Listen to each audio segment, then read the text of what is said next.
If you're young, you can afford the volatility of an asset like Bitcoin, and you have the time to actually benefit from it.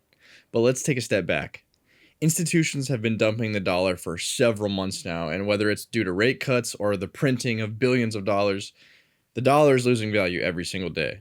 Combine that with a president who's really pushing for crypto, whose children even are big proponents of crypto, and you have a pretty major tailwind for Bitcoin and other cryptocurrencies. But what exactly is Bitcoin? Where does it derive its value from? Well, to start, there's only ever going to be 21 million of them, and you can't print any from thin air. Anybody who's familiar with supply and demand will know that's a pretty major thing. But I came across a video by the Exit Manual, and he shared what I thought was a pretty powerful quote. He said, if you have to work in order to earn money, but someone else can create it for free, they're counterfeiting your work. I thought that was a great perspective because clearly nobody wants that. But okay, still, how does Bitcoin have value? I know this isn't the perfect analogy, but I could only ever make 21 million Morbius posters, but that doesn't mean everyone's going to want them or that there's going to be any value at all. Well, Confident Snow 3516 also made some more great points on Reddit. He said, the blockchain ledger keeps track of transactions. Every node must agree the transaction is valid. Once it's verified, it cannot be reversed.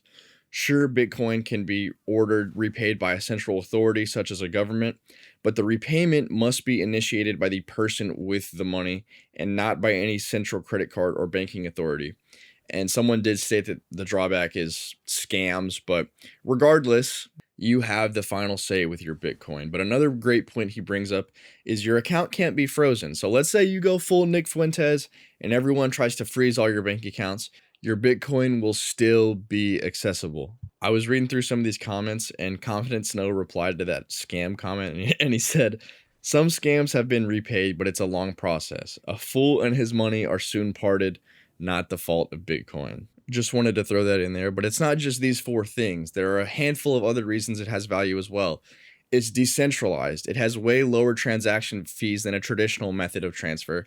It costs a lot of time and energy and electricity to just generate Bitcoins, and it has perceived value. People think it is worth something, so it is worth something. And in reality, that's kind of why the US dollar has value. People just think it does, so it does. It's not backed by anything.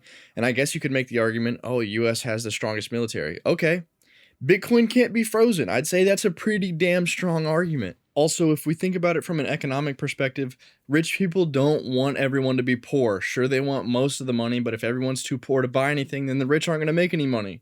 All that to say, yes, people have lost a bunch of money on meme coin rug pulls, but Bitcoin is the 8th largest asset in the entire world for a reason, and people are actively trying to make laws and regulations for it. And for one of these reasons or another, President Trump and the United States is stockpiling Bitcoin. China's stockpiling Bitcoin. The UK is stockpiling Bitcoin.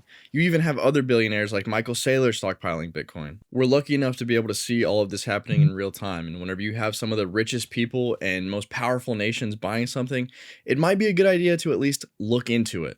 But that brings me to the Bitcoin for America Act that was proposed by Warren Davidson. Now, Keith D on YouTube makes a great video where he goes very in depth into this, but I'm going to summarize some of the key points for the bill and talk about what would happen for America if it got passed. Basically, America wants cheap ways to obtain more Bitcoin, and this bill would allow Americans to pay their taxes with Bitcoin, and that would all go straight into a US strategic Bitcoin reserve. If you use Bitcoin to pay your taxes and you're up, you won't have to pay any capital gains tax, and this basically adds another asset to the US's balance sheet. Again, I would definitely recommend watching Keith D's video, but he lists out 5 things that could happen if this bill is passed. So number 1, it would strengthen the Fed's balance sheet. If Bitcoin appreciates, federal assets will also appreciate. And I know there's the whole law of diminishing returns, but we've seen what Bitcoin can do over the years. Number 2, this would reduce reliance on debt financing. Bitcoin in the reserve becomes an appreciating collateral base.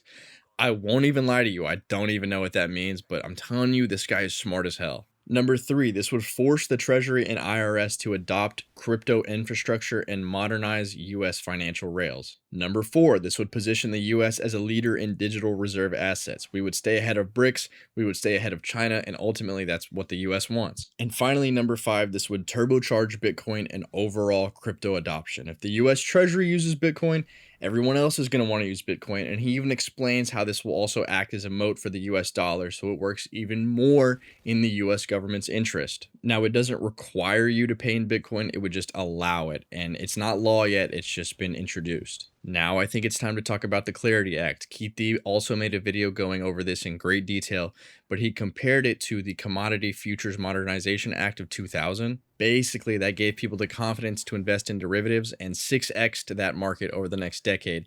And right now, crypto is in a very similar chaotic gray area to how derivatives were back then. And in his video, he says it takes this chaotic gray financial system and gives it clear definitions and rules. And when you take a chaotic financial system and give it clear rules, money will flood in. It tries to answer the question, is a crypto asset a security or is it a commodity? And based on that, who regulates it? If it's a security, it'll be under the SEC.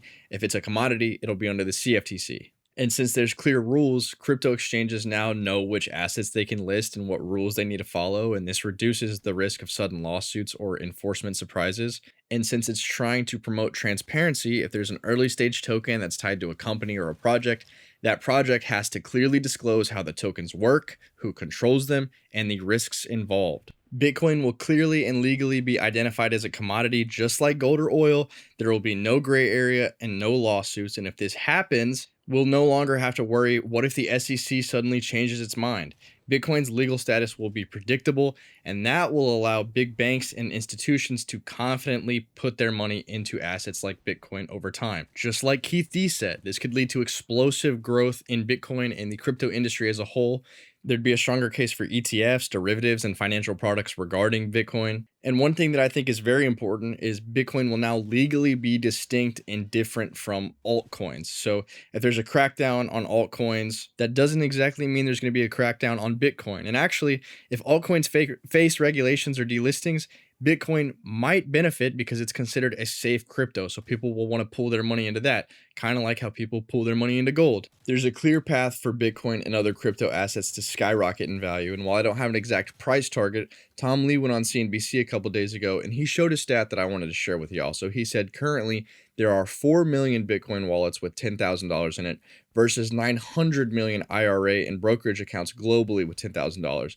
So there's potentially a 200x market for crypto. And while I don't think Bitcoin will 200x from here, I don't think it's unreasonable to assume that over these next few years it could hit 300,000 a coin, especially when you have all these tailwinds. That wouldn't be an unreasonable market cap. I know sometimes when people make crypto assumptions, it would have to hit like a decillion dollar market cap. But let's talk about market cycles real quick. Traditionally, Bitcoin has moved through a 4-year cycle that I'm honestly not qualified enough to tell you about. But all you need to know is that just like every other asset, there are periods where it goes up and periods where it goes down. I would definitely recommend looking into this, but I'm not too worried about it myself because I'm just dollar cost averaging and I'm trying to accumulate more and more. I'll say this again. Of course, this isn't financial advice, but if you're young, you need to be buying Bitcoin. Even if you're older and closer to retirement, it may not even be a bad idea. You could leave it for your children. I've seen people compare it to real estate, and there's even a part of me that has started thinking about building up a position for my future children or for their future children. I don't have the biggest position in Bitcoin. It's only a couple $100s, but honestly, after all the research I did for this video, I'm probably going to throw in another 100 right after I post it. Of course, do your own due diligence. There's even a part of me that's still weary, but I was just talking to my grandpa about this yesterday, and I think it's good to be adaptable as an investor. But if you've gotten this far, thank you so much. I really appreciate it. I hope you got something out of this video. If you did, consider leaving a comment, consider subscribing. I would really appreciate it.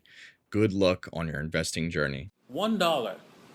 Buy some Bitcoins, put it in a goddamn wallet, put it fucking away.